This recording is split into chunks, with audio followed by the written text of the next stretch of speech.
مسخر عليكم. اليوم جبت لكم قريوش جديد.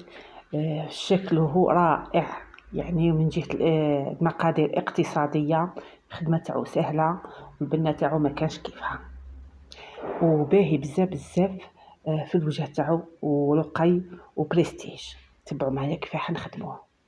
حنا نحطو في باسينة كيلو فرينة، نحطو نصف مغرف صغيرة ملح، ونقصوا من اقل من مغرف صغيرة الملح، شوية واعر يعود يفسد لنا العجينة. ونديروا مغرف صغيرة خميرة الحلوى، نخلطوهم، ومن بعد نزيدوا بالعقل نديروا مغرف وصفار بيضاء في الباسينة مع الخليط الجاف، ونحطوا 250 غرام تاع المارغرين دايبه، نبسوا كلش في بعضه. ومن بعد نبداو نبلوا بالماء، نديروا سح كاس ماء معاه مغرف خل ابيض، ولا كان ما عندكمش خل ابيض معليش نورمال ديروا خل عادي، ولموا العجينه تاعنا. كي تحتاج الماء زيدوا لها الماء من عندكم، يعني لازم تزيدوا لها باش تلم العجينه، كاس ما يكفيش باسكو درنا كيلو فرينه. واللي حاب يدير مقادير صغيره يعني بشويه، يقدر يقطع يقسم هذاك الكيلو على زوج، وتقدروا ديروا الحلوى تاعكم بكل سهوله. نحطوا العجينه تاعنا ترتاح في ساشي لمده نصف ساعه او ربع ساعه، ومن بعد نبداو نحلوها بالقنوط بيان، ونبداو نشكلوا. تبعوا ودوك تشوفوا بلي راهي سهله خلاص.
هنا كنسجيو الحلوى تاعنا وشكلناها وسجيناها باش نقليو.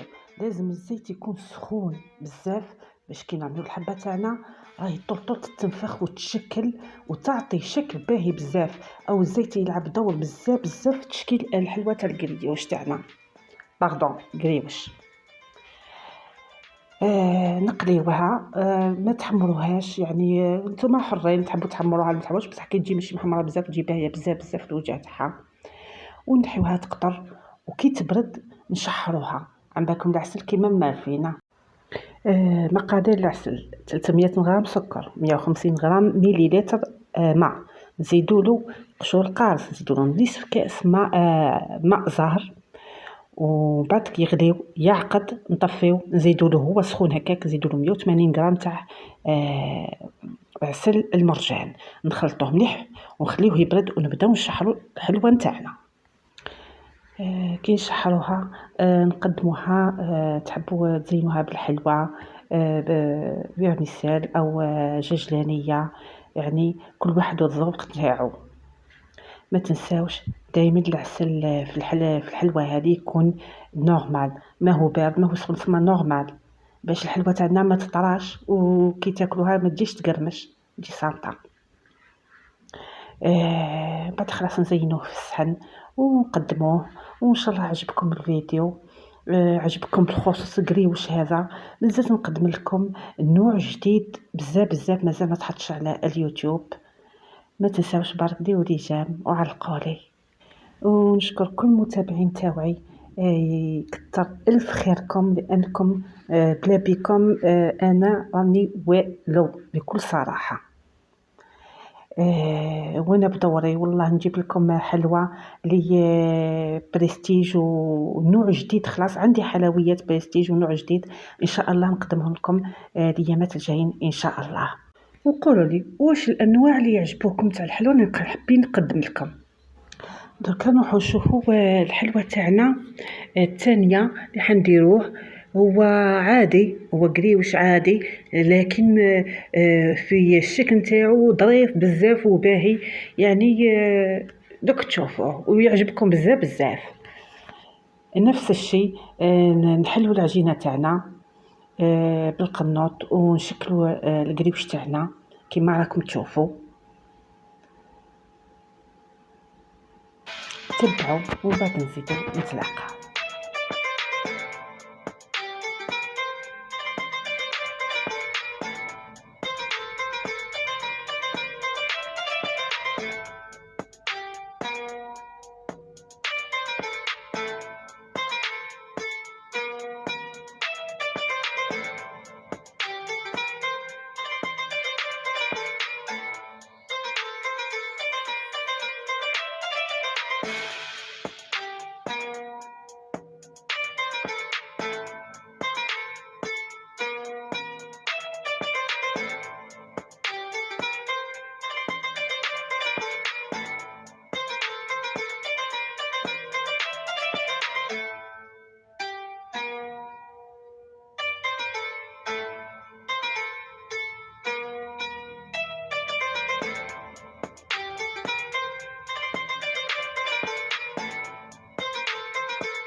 حنا كي شكلنا الحلوى تاعنا الزيت لازم يكون يغلي، ونبداو نرميو الحلوى تاعنا طيب.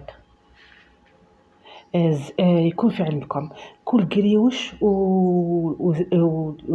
كما نقولوا حنا والكميه تاع الزيت اللي يطيب فيها كيعود قريوش على شكل دائري وعلى فيه قدام طبقه، لازم يكون الزيت قاصح، لازم يكون الزيت بشويه بزاف لابيول تاعنا باش هذيك الحلوى تتنفخ وتجي باهيه. وكيعود القريوش هكا كيما تاع سنبوله كيما تاع الطفيره هكا تكون شويه خفيف، نديرو زيت شويه في المقله ونقليوه. حنا هنا اقليوه وما طيبوش بزاف يجي باهي. انا نعيطلو هذا قريوش مطبز شكله رائع وظريف يعجبني بزاف بزاف. ونشحروه. انا نسيت ما قلت لكمش باللي ديروا نصف كاس ماء زهر في العسل تاعنا كي يطيب. بيان سور 300 غرام سكر، 150 غرام مليلتر ماء، نصف كاس ماء زهر، نخليهم يغليو مع شويه قارص.